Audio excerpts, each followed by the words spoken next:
Hello students, good morning again all of you and welcome again also to our class. Students, आज हमारे लिए पूरी class में हम एक ही आर्टिकल करने वाले हैं और वो आर्टिकल है एसी जनरेटर। आज की पूरी क्लास हमारी इसी आर्टिकल के लिए डेडिकेट है, ठीक है। तो इस आर्टिकल को हम बहुत ही अच्छे तरीके से पढ़ेंगे, इसके क्या क्या कॉन्सेप्ट्स हैं, इसके पीछे क्या क्या चीज़ें अप्लाई होती हैं, वो सारी की सारी बातें आज हमें इस क्लास में पढ़ेंगे।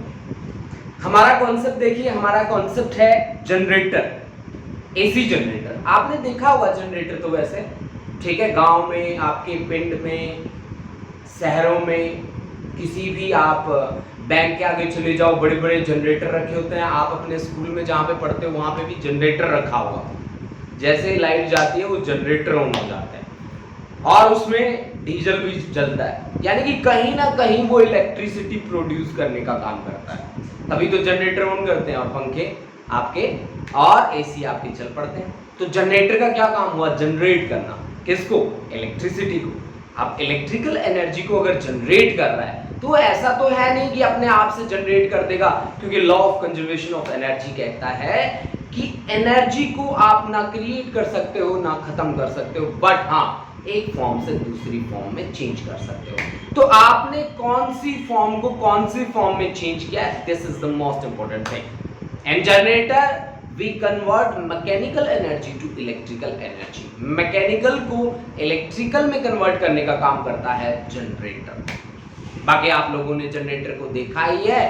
उसमें क्या होता है? जनरेटर में एक इंजन लगा होता है, इंजन के आगे एक डायनमो लगा होता है, इतना बड़ा बक्सा डब्बा, आप देख लेना ध्यान से, ठीक है। वो डब्बा कहीं ना कहीं मैकेनिकल को इलेक्ट्रिकल में कन्वर्ट करने का काम करता है, ठीक है। तो आज मुझे उसको बारीकियों से पढ़ना है और मैं उसको इलेक्ट्रोमैग्नेटिक इंडक्शन में पढ़ रहा हूं। This is the most important thing कि अगर आपसे कोई पूछे कि इलेक्ट्रोमैग्नेटिक इंडक्शन फिनोमिना पे बेस कोई भी एक मशीन बताओ, आप ऐसी कोई ना कोई जैसे कि आप बात कर दोगे, उसके एग्जांपल दे सकते हो ट्रांसफॉर्मर, जिसमें हमने स्टेप अप और स्टेप डाउन सीखा था, जिसमें हमने सीखा था कि कैसे हम अपने मोबाइल को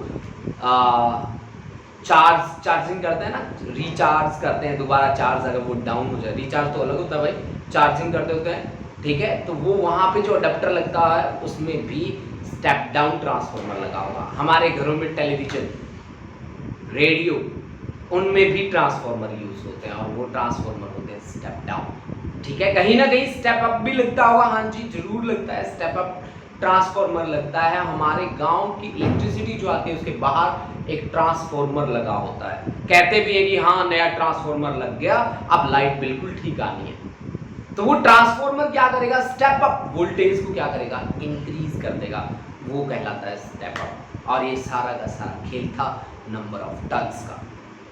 जितने ज्यादा नंबर ऑफ टर्न्स थे सेकेंडरी में उतना ही ज्यादा स्टेप अप, जितने ज्यादा प्राइमरी में थे तो वो स्टेप डाउन बन जाता, ठीक है। इसी बात के साथ आज हम अपनी क्लास को करते हैं स्टार्ट। सबसे पहले हमने कहा हमारे पास है एसी जनरेटर। जब मैं सबसे पहला वर्ड समझता हूं तो मुझे एसी वर्ड दिखता है, एसी। अब अल्टरनेटिंग करंट को एसी वर्ड मुझे दिखा तो अल्टरनेटिंग करंट की प्रेजेंटेशन मैं कैसे देता हूं?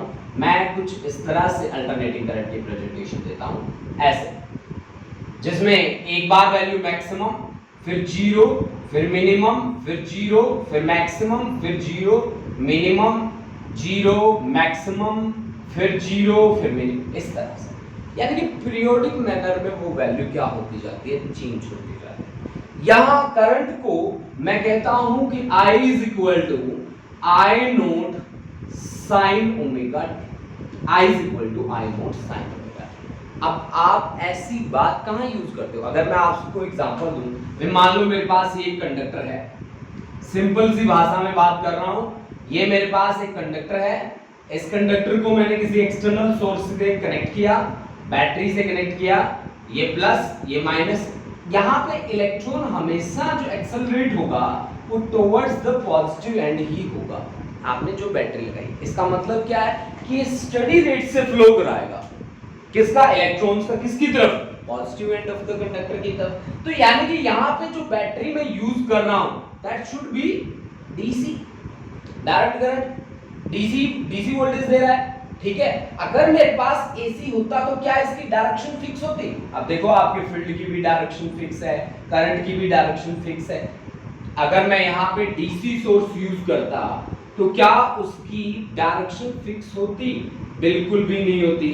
ठीक है, एसी सोर्स यूज करता तो क्या उसकी फिक्स होती? ना, एक पर्टिकुलर इंटरवल के बाद उनकी डायरेक्शंस क्या हो जाती?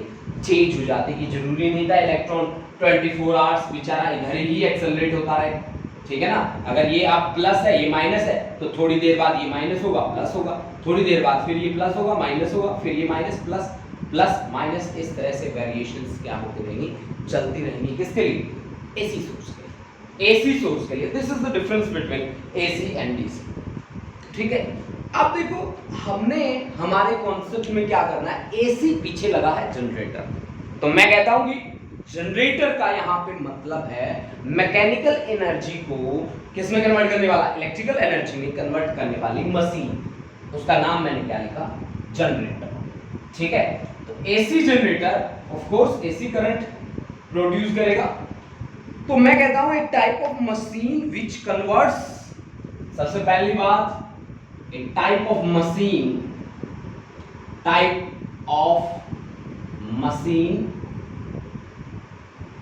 which converts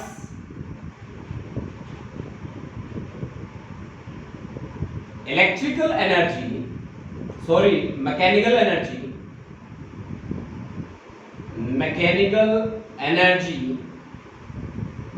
to electrical energy, जो मैकेनिकल एनर्जी को इलेक्ट्रिकल एनर्जी में कन्वर्ट करने का काम करता है, दैट इज द जनरेटर। ठीक है, वो क्या है? जनरेटर है। अब देखो बच्चों, बात आती है कि यहाँ पे इसका क्या प्रिंसिपल क्या है। सबसे पहले यहाँ पे यही बात देखिए कि प्रिंसिपल पढ़ना है जी इसका। तो प्रिंसिपल है इसका electromagnetic induction, EMI, electromagnetic induction. क्या चीज होता है EMI? कैसे हम डिफाइन करते हैं EMI को? सोच के देखो EMI क्या चीज है, कैसे हम उसको डिफाइन करते हैं EMI को। इस चैप्टर की स्टार्टिंग की जो डेफिनेशन है वही डेफिनेशन है बस, EMI, कोई अलग से इसकी डेफिनेशन नहीं बनती। तो EMI की डेफिनेशन क्या थी? Electromagnetic induction. माइकल फेराडे ने ये कॉन्सेप्ट दिया था, और मैंने आपको ये भी बताया कि जब फेराडे से पूछा गया कि इसका यूज क्या होगा तो उसने ये भी कहा था कि this is like a new born baby. EMI की अगर मैं बात करूं सिंपल सी भाषा में, मैग्नेटिक फील्ड को चेंज करोगे करंट पैदा हो जाएगा, अगर मैग्नेटिक फील्ड को चेंज किया तो फ्लक्स चेंज होगा। मतलब मैग्नेटिक फील्ड को जब मैं चेंज कर रहा हूं तो number of magnetic field lines जो किसी भी ऑब्जेक्ट के साथ या कंडक्टर के साथ जो जुड़ रहा है वो क्या होगा? चेंज होगा। और उसके नंबर ऑफ फील्ड लाइंस के चेंज होने के कारण वहां पे करंट जनरेट होता है। That is also due to applied energy, जो आप अप्लाई कर रहे हो एनर्जी, उसके कारण ही वो मैकेनिकल जो आप अप्लाई कर रहे हो उसके कारण ही इलेक्ट्रिकल एनर्जी जनरेट होती है, इसमें कोई डाउट नहीं है। ठीक है ना, लेकिन आपका कॉन्सेप्ट तो बना ना इससे। क्या कॉन्सेप्ट बना कि मैग्नेटिक फील्ड को चेंज करके आप क्या जनरेट कर रहे हो? करंट जनरेट कर रहे हो, और यही फिनोमेना यहाँ पे यूज होने वाला है। ठीक है, इलेक्ट्रोमैग्नेटिक इंडक्शन कहता है मैग्नेटिक फील्ड को अगर चेंज करोगे तो करंट और EMF जनरेट होगी। और फेराडे साहब ने हमें बताया कि वो जो EMF होगी वो माइनस ऑफ d∅/dt के बराबर होगी। इसका मतलब था E is equal to minus of d∅/dt का मीनिंग था कि जिस डायरेक्शन में फ्लक्स में चेंज होगा उसके अपोजिट डायरेक्शन में EMF इंड्यूस होगी, उसके अपोजिट डायरेक्शन में EMF इंड्यूस होगी। यहाँ पे ध्यान रहे बच्चा पार्टी की, फाई क्या है? मैग्नेटिक फ्लक्स है। Phi is magnetic flux having the value BA cos theta. This is BA, this is the magnitude of magnetic field. Actually this is the scalar product of magnetic field and area vector. Magnetic field vector and area vector, this is the scalar product actually. ठीक है, अगर आप entrance के साथ deal करते हैं, क्योंकि इस कॉइल के ऊपर मैंने वायर बाउंड कर रखा है ऐसे, तो फॉर एंट्रेंस एंड टर्न्स के लिए मेरा ईएमएफ क्या होगा, E is equal to minus of n d phi by d, E is equal to minus of n d phi by d. देखो बच्चों, इसको डिटेल में पढ़ना है आज हमें, ठीक है। मैं आज इसकी एक एक बात आपको बताऊंगा, क्योंकि आज के दिन में मैं केवल और केवल एक ही आर्टिकल लेके आया हूं, that is AC generator. After that we will start EM waves, है ना। और इससे पहले हमने न्यूमेरिकल सेक्शन लगभग कंप्लीट कर रखा है एनसीईआरटी का, ठीक है। एनसीईआरटी का न्यूमेरिकल सेक्शन हम कंप्लीट कर चुके हैं, ठीक है। जिन जिन बच्चों को इसकी असाइनमेंट ना मिली हो वो मेरे को मैसेज भी कर सकते हैं। अच्छा, अब देखो बच्चों, अब हमारे पास आगे बात क्या है, हमने क्या कहा कि इसका प्रिंसिपल है इलेक्ट्रोमैग्नेटिक इंडक्शन। अब इलेक्ट्रोमैग्नेटिक इंडक्शन में यहाँ क्या चल रहा है, इस डायग्राम में क्या चल रहा है, ये बात भी तो समझनी चाहिए ना हमें। अब इस डायग्राम में हम किस तरह से वर्क करेंगे, ठीक है, और कैसे वर्क करेंगे। मुझे तो एक रेक्टेंगुलर कोइल दिख रही है, अगर रेक्टेंगुलर कोइल दिख रही है और मैग्नेटिक फील्ड में है तो मैं क्या कर सकता हूँ, मैं इसका फ्लक्स चेंज कर सकता हूँ। अगर मैं फ्लक्स चेंज कर सकता हूँ ना, तो यहाँ पे करंट भी इंड्यूस हो सकता है। तो करंट अगर जो इंड्यूस होगा उसके लिए फ्लेमिंग का राइट हैंड रूल यूज करते हैं आप। और करंट इंड्यूस होने के बाद ये कंडक्टर कितनी फोर्स एक्सपीरियंस करेगा, उसके लिए आप F equal to BIL sine theta भी आप अप्लाई कर सकते हैं। BIL sine theta, BIL sine theta आप अप्लाई कर सकते हैं। देखो बच्चों, आपके पास एक इंड्यूस्ड करंट के लिए लो है, दैट इज फ्लेमिंग का राइट हैंड रूल। और एक किसी कंडक्टर के करंट कैरिंग कंडक्टर के लिए मैग्नेटिक फील्ड में उसे रखते हैं तो कितनी फोर्स एक्सपीरियंस करता है, that is BIL sine theta. These things you have to keep in mind कि भाई आपके पास एक स्ट्रेट कंडक्टर है, उसमें से करंट पास कर रहा है, उसको मैग्नेटिक फील्ड में रखा, कितनी फोर्स एक्सपीरियंस करेगा, F is equal to BIL sine theta. सही बात है कि नहीं। और इंड्यूस्ड करंट के लिए मतलब मैग्नेटिक फ्लक्स आप चेंज कर रहे हो, फ्लक्स चेंज कर रहे हो तो करंट इंड्यूस हो रहा है, करंट इंड्यूस हो रहा है तो उसके लिए फ्लेमिंग का राइट हैंड आप यूज करो। अब देखो बच्चों, हमने क्या किया, एक रेक्टेंगुलर कॉइल लिया, ठीक है। Rectangular coil ABCD having a number of turns. Construction की बात करते हैं इसकी, चलो आपको थोड़ा बहुत लिखवा भी देता हूं ताकि आपको अच्छा लगेगा। कंस्ट्रक्शन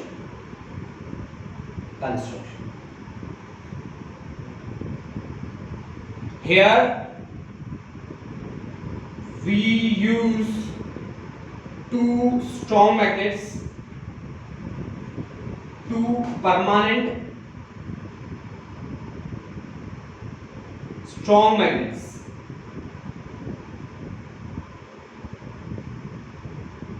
परमानेंट है हमारे पास, स्ट्रॉन्ग मैग्नेट हैं जिनको एक्सटर्नल कोई फील्ड अफेक्ट नहीं कर सकता, ठीक है।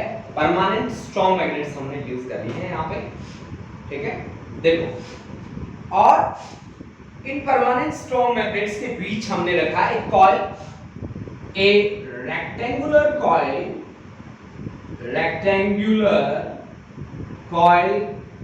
ABCD is placed between two poles, ठीक है। हमने एक ABCD, ठीक है, ABCD ये हमारे पास कॉइल है जिसको मैग्नेटिक फील्ड में रखा, ठीक है। ABCD के ऊपर एक वायर बाउंड किया, वायर कैसा है, कॉपर वायर मैंने बाउंड किया है, कॉपर वायर मैंने लिया है, ठीक है। Wire is bound having n turns, n be the number of turns, having n turns. These are two rings which are fixed on AB के साथ फिक्स है रिंग 1, AB के साथ फिक्स है ये रोटेट करेगा रिंग 1, ठीक है। और CD के साथ फिक्स है कौन सा, ring 2। Carbon brushes are in slide contact, carbon brushes are in slide contact, slide contact में है, ठीक है। आपके कौन से ये ब्रशेस, ये जो हैं जो लोड जिनसे जुड़ा है वो स्लाइड कांटेक्ट में ये जैसे जैसे रोटेट करेगी। भाई मान लो आपके सामने ये मैं एक लेके आ रहा हूँ इस तरह का, ठीक है, ये इस तरह की एक कॉइल है, रेक्टेंगुलर कॉइल है। इसको आप मैग्नेटिक फील्ड में यहाँ पे हैंडल लगा रखा आपने, मैं हैंडल भी फिक्स करके दिखाता हूँ आपको, ठीक है, इस तरह से ये है शाफ्ट, इसी से हैंडल जुड़ा हुआ है और इसको आप ऐसे ऐसे रोटेट करोगे, मतलब ये ऐसे ऐसे रोटेट होगी, ठीक है ना, ऐसे ऐसे रोटेट होगी। ऐसे ऐसे जब रोटेट होगी तो इसका एंगल चेंज होगा। अगर इसका एंगल चेंज होगा तो आपको पता है बी ए कॉस थीटा, तो आपका फ्लक्स क्या होगा, मैग्नेटिक फ्लक्स क्या होगा, चेंज होगा। देखो बच्चों इसको थोड़ा सा समझने की जरूरत है। यहाँ पे इस तरह की आपके शाफ्ट लगी हुई है जिसके विद रिस्पेक्ट ये रोटेट ऐसे ऐसे घुमाएंगे हम इसको, ऐसे ऐसे पकड़ के, ऐसे ऐसे ऐसे, ठीक है ना, ऐसे ऐसे ये घूमेगा। फिर मैग्नेटिक फील्ड में घूमेगा तो फील्ड लाइंस चेंज होंगी इसकी, और फील्ड लाइंस अगर चेंज होंगी तो फ्लक्स चेंज होगा, और फ्लक्स चेंज होगा तो ईएमएफ इंड्यूस होगी। ईएमएफ इंड्यूस होने का मतलब यहाँ पे करंट पैदा होगा, और यही काम हमें करना है, करंट पैदा करवाना है, ठीक है। अब देखो बच्चों आगे बढ़ते हैं। इस बात को थोड़ा सा समझने के लिए मुझे इसकी वर्किंग पे भी जाना पड़ेगा, ठीक है। अब तक मैं इसकी कंस्ट्रक्शन के साथ ही डील कर रहा हूँ, ठीक है। अब देखो मैं कैसे वर्क करता हूँ। यहाँ पे मैंने कहा कि carbon brushes provides the electrical connection, electrical connection को प्रोवाइड करने का काम करेंगे carbon brushes. Carbon brushes are in slide contact, carbon brushes provides electrical connection।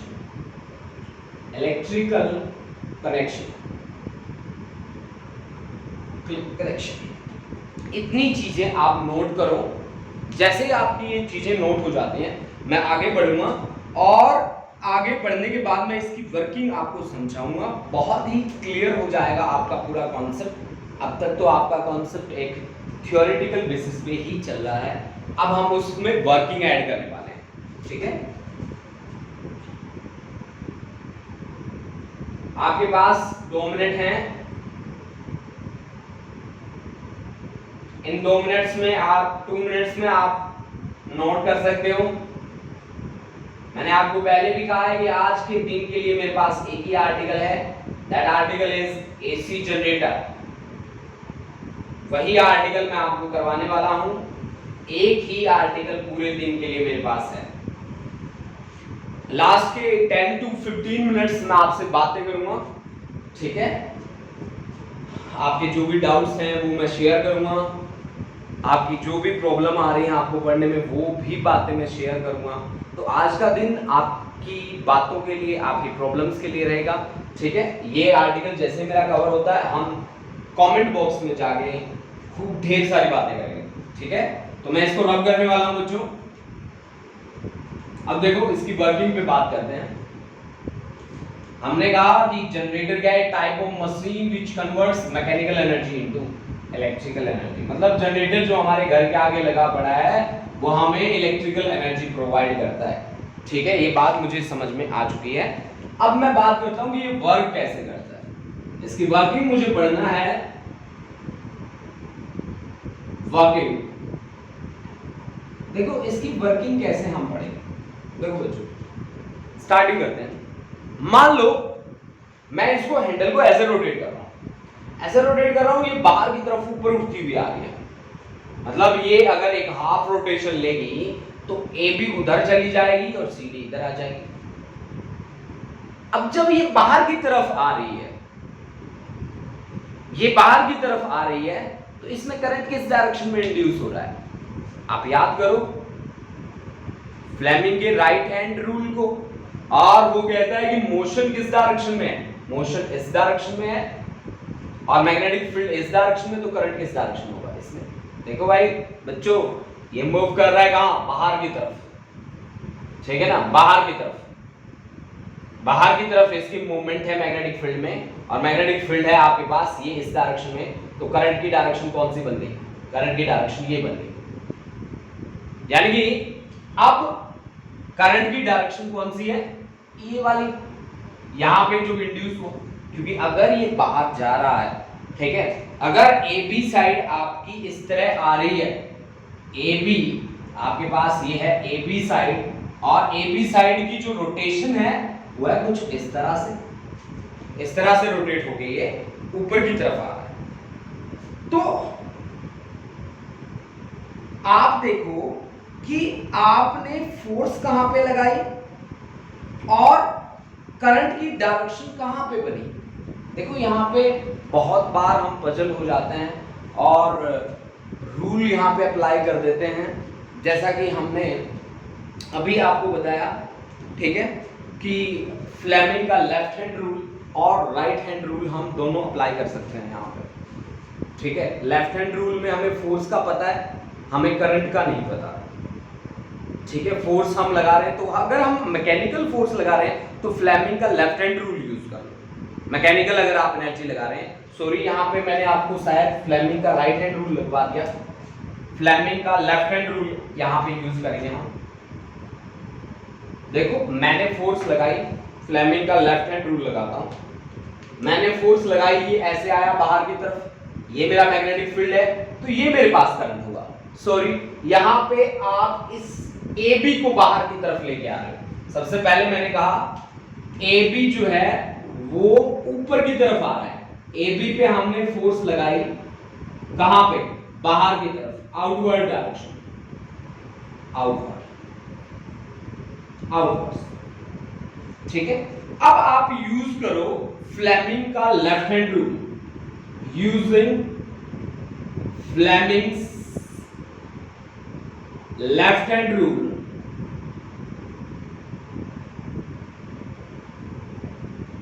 direction of current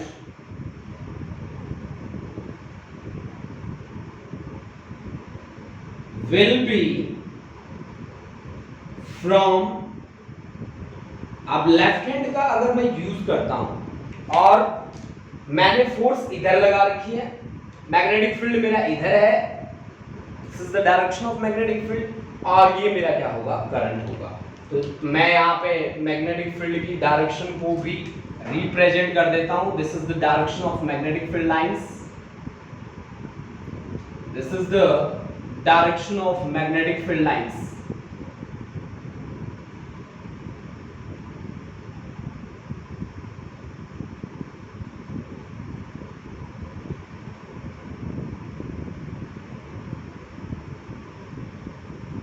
ये है डायरेक्शन मैग्नेटिक फील्ड लाइंस की। मैग्नेटिक फील्ड लाइंस की direction मैंने आपको रिप्रेजेंट कर दी, this is the direction of magnetic field lines. अब देखो बच्चों, जब आपको कॉन्सेप्ट को सही से पढ़ना है, देखो इसको ध्यान से देखो, ये भी ए बी जो है इस रिंग 1 के साथ फिक्स है, मैंने यहां कनेक्ट कर रखा है, और जो सी डी है वो रिंग सेकंड के साथ फिक्स है। ये कार्बन ब्रशेस जो है वो स्लाइड कांटेक्ट में है। तो अब आप देखो कि कार्बन ब्रशेस, इस ब्रश के पास B1 के पास जो करंट आया और B2 के पास जो करंट आया, आप उसको बड़े ध्यान से देखो। B1 के साथ, B1 जो यहां इसके साथ कनेक्ट है, रिंग 1 के ऊपर फिक्स है स्लाइड, ठीक है, लेकिन स्लाइड कांटेक्ट में है, स्लाइड कांटेक्ट में है, ऐसा नहीं है कि वो ये घूमेगा, ठीक है, तो ये ऊपर स्लाइड कांटेक्ट में रहेगा। अब देखो एक हाफ रोटेशन के बाद, हाफ रोटेशन के बाद आपके पास कहानी कुछ ऐसी हो जाती है। इस रोटेशन के बाद आपने यहां से रोटेट किया, करंट इंड्यूस हुए, और इस रोटेशन के बाद आपके पास ए बी वाली जगह पे आ गया सी डी, और सी डी वाली जगह पे चला गया कौन, ए बी। ऐसा हो गया, ऐसा हो गया, तो अब मैग्नेटिक फील्ड तो वही है। अब डायरेक्शन कौन सी होगी, अगर यहां पे ये वाली डायरेक्शन थी करंट की, जब ये बाहर की तरफ निकला, तो यहां पे कौन सी डायरेक्शन बननी चाहिए, अगर ये बाहर आ रहा है तो ये अंदर जा रहा है, और फ्लेमिंग का लेफ्ट हैंड रूल अगर मैं लगाऊं तो ये डायरेक्शन हुई फोर्स की, ये मैग्नेटिक फील्ड की, ठीक है, और ये करंट की। देखो ये डायरेक्शन फोर्स की, ये मैग्नेटिक फील्ड की, और ये किसकी, करंट की। यानी कि यहां पे जो करंट इंड्यूस होगा वो ऐसा होगा, ऐसा होगा, ये डायरेक्शन रहेगी। अब जब दोनों ने अपनी पोजीशन को चेंज कर लिया, दोनों ने अपनी पोजीशन को चेंज कर लिया, यानी कि यहां पे ए बी यहां पे आ गया और सी डी यहां पे आ गया। तो बात क्या है, कंडक्टर है, मैग्नेटिक फील्ड है, ठीक है। अब वो ऐसे रोटेट करके आएगा अंदर की तरफ। पहले कौन रोटेट किया, ये कैसे रोटेट किया, देखो इसकी रोटेशन को ध्यान से समझने की कोशिश कर लेना बच्चों। अगर इसकी रोटेशन आपको समझ में आ गई तो फिर कहानी पूरी क्लियर है। ये ए बी था, ये ऐसे रोटेट हुआ और ये हाफ रोटेशन में ऐसे हो गया, ठीक है। अब यहां सी डी आ चुका है, यहां ए बी। अब आप इसको रोटेट कैसे कर रहे हो, ऐसे, तो करंट का कैसे इंड्यूस होगा, CD में भी वही डायरेक्शन रहेगी करंट की। CD की डायरेक्शन ये है करंट की और AB की डायरेक्शन ये है करंट की। अब CD और AB तो फिक्स है इनके साथ, यानी कि पहले CD की डायरेक्शन कौन सी थी, पहले CD की डायरेक्शन थी अपवर्ड, अब क्या आ रही है डाउनवर्ड, फिर डाउनवर्ड आई, फिर अपवर्ड आई, फिर डाउनवर्ड आई। इस तरह से जैसे जैसे वो घूमेगा लगातार उसकी डायरेक्शन क्या होती रहेगी, चेंज होती रहेगी। मेरी बात को आप मेरे ख्याल से समझ गए होंगे। That's why this is known as AC generator. ये देखो आप ये फिक्स हैं, ये तो फिक्स है, लेकिन ब्रशेस तो स्लाइड कांटेक्ट में है ना, बात आप समझ रहे हैं, ब्रशेस तो स्लाइड कांटेक्ट में। अब आपका ए बी यहां आगे बैठ गया, पहले उसमें डायरेक्शन ऑफ करंट कौन सा था, पहले उसमें डायरेक्शन ऑफ करंट ये वाला था, फिर पहले ये वाला था, अब ये वाला हो गया, फिर घूम के आएगा, फिर ये वाला होगा, मतलब डायरेक्शन उसकी लगातार क्या हो रही है, चेंज हो रही है। और अल्टरनेटिंग करंट में क्या होता है, यही तो होता है कि डायरेक्शन एक हाफ इंटरवल के बाद क्या हो जाती है, चेंज हो जाती है। जैसे ही हाफ रोटेशन हुआ उसके बाद उसकी direction change. That is the concept of AC generator. This is the concept of AC generator, all about the AC generator. ठीक है बच्चों, तो यही वो चीज है जो हमें समझनी है, यही वो चीज है यहाँ पे जिसको हमें प्रिपेयर करके चलना है। ठीक है, अब देखो यानी कि यहां पे after each half rotation sine will change. Sine क्या हो जाएगा, प्लस की जगह माइनस, माइनस की जगह क्या हो जाएगा, प्लस। अब ऐसा कहां पे होता है, ऐसा एसी सोर्स में ही होता है। So that's known as AC generator, that's why this is known as AC generator. After each half rotation sine will change. अब देखो बच्चों, अगर ये रोटेट कर रहा है, अगर यहां पे रोटेशन हो रही है, then there must be the concept of angular velocity ना, होना चाहिए। तो मान लो कि let's omega is equal to angular velocity and omega must be equal to theta upon time T. So we can say कि this is equal to omega which implies theta is equal to omega into T. Theta is equal to omega into T.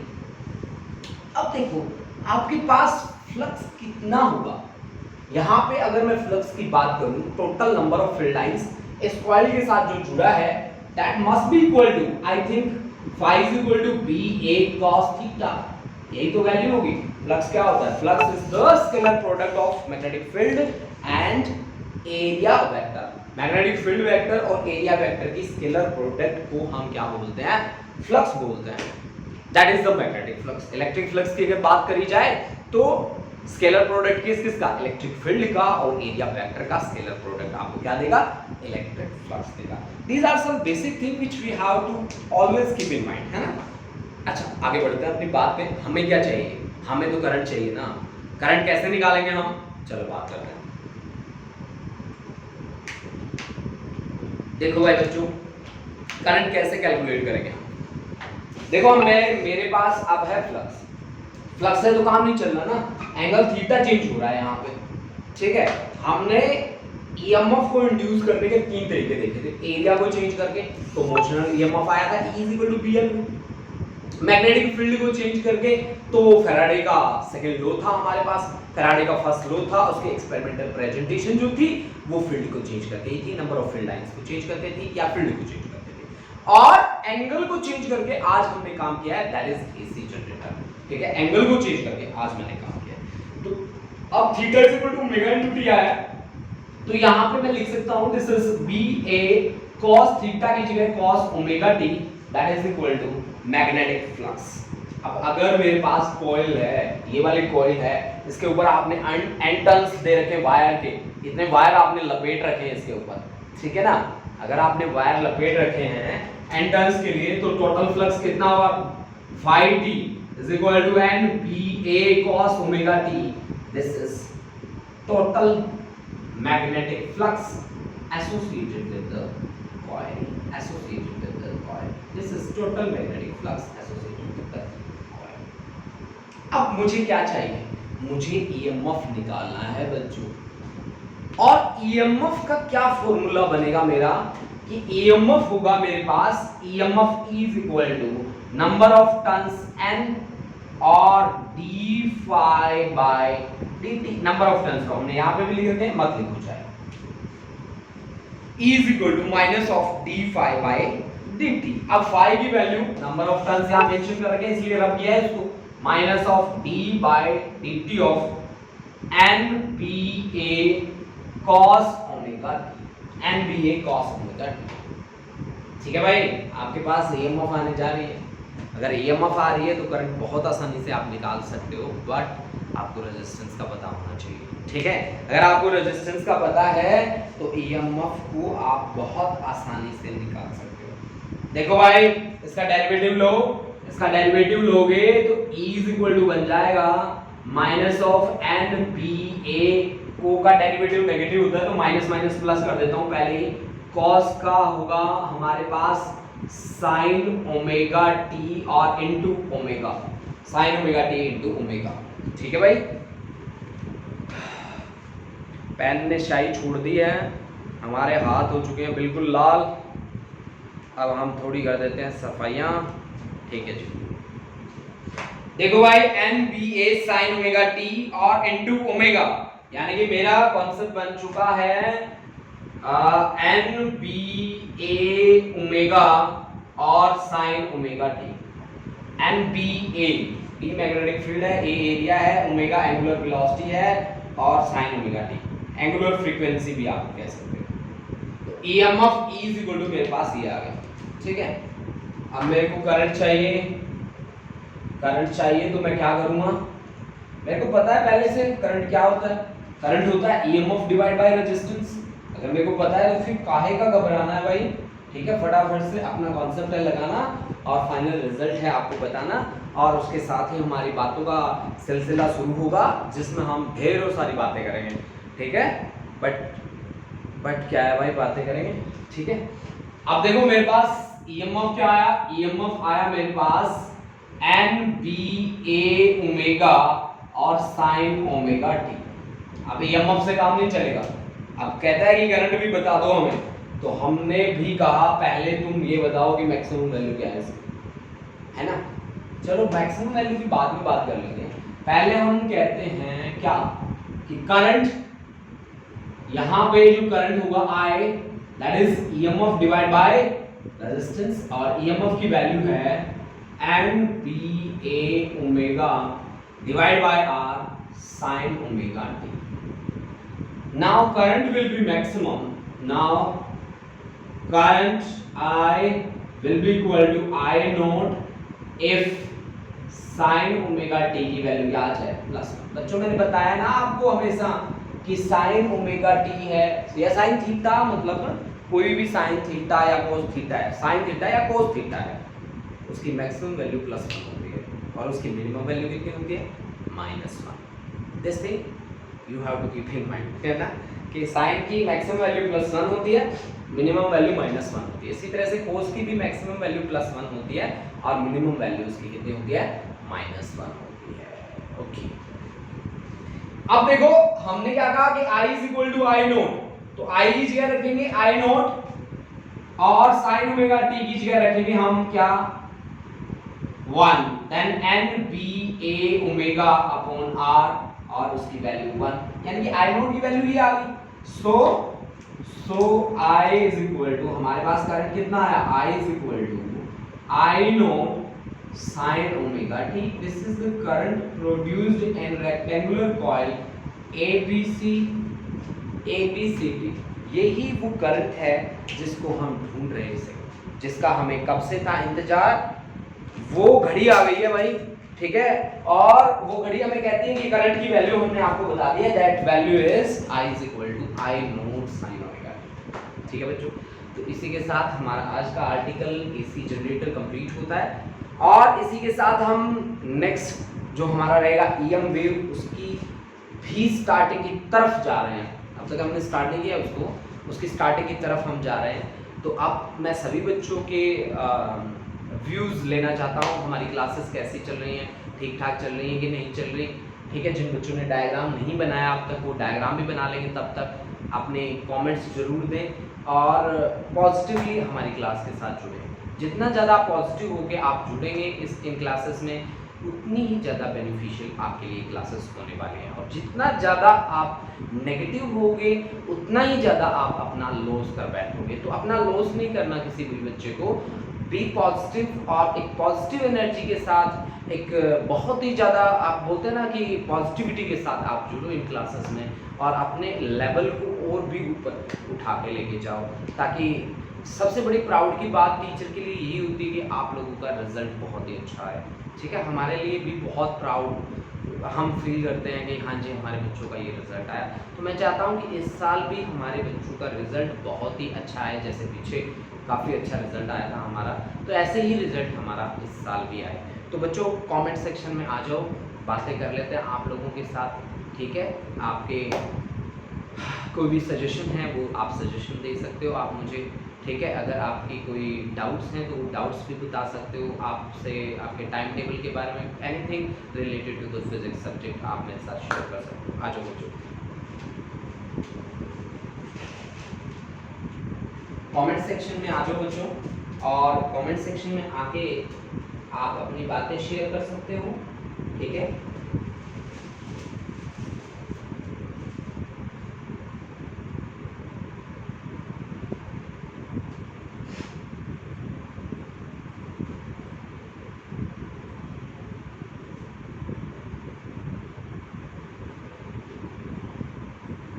अच्छा Gurleen Kaur, very nice sir, interesting. Shobhit, interesting interesting interesting, very beneficial. Gurleen Bajwa, Sahil Preet, Damanjeet Kaur, Jasmine, interesting. Payal, Geetakshi, Prashant, Parthvan, Parth, बहुत बढ़िया पार्थ। पार्थ मैंने कल कहा था पार्थ को कि तुम मुझे मिलने चाहिए, और पार्थ आज पूरा लेक्चर अटेंड कर रहा है। That's very good. IV Singh creation, ये कौन है बच्चे, मेरे को पता नहीं लग रहा बेटा। Gurleen Saini, awesome lecture sir, your writing and diagram are too good sir, neat presentation overall nice, very nice. Thank you Gurleen, thank you बेटा। Neha, Ashray Nanda, Janvi, all clear sir and interesting class. Anshul Rana, interesting. Sarthak, interesting. Manjot, very interesting class sir. Manisha Bhardwaj, Jayantika, Radhesh, IBC, अच्छा इंद्रवीर है, ठीक है भाई इंद्रवीर, ठीक है इंद्रवीर। हर रोज attend किया करो बेटा क्लास, ठीक है, क्योंकि ये क्लासेस कहीं ना कहीं आपके लिए बहुत बेनिफिशियल होने वाली हैं। Amritpal, all clear sir, very good, बहुत बढ़िया बच्चों, बहुत ही बढ़िया। आप इसी तरह से इन क्लासेस के साथ जुड़े रहिए, ठीक है, और हर रोज लाइव क्लासेस जरूर अटेंड करें बच्चों, क्योंकि ये क्लासेस कहीं ना कहीं आपके सिलेबस को कंप्लीट करने में काफी ज्यादा हेल्पफुल रहेंगी। ठीक है, बहुत ही ज्यादा हेल्पफुल रहने वाली है ये क्लासेस आप लोगों के लिए। ठीक है, तो आप एक अच्छी पॉजिटिव सोच के साथ इन क्लासेस से जुड़िए और अपना सिलेबस कंप्लीट करिए।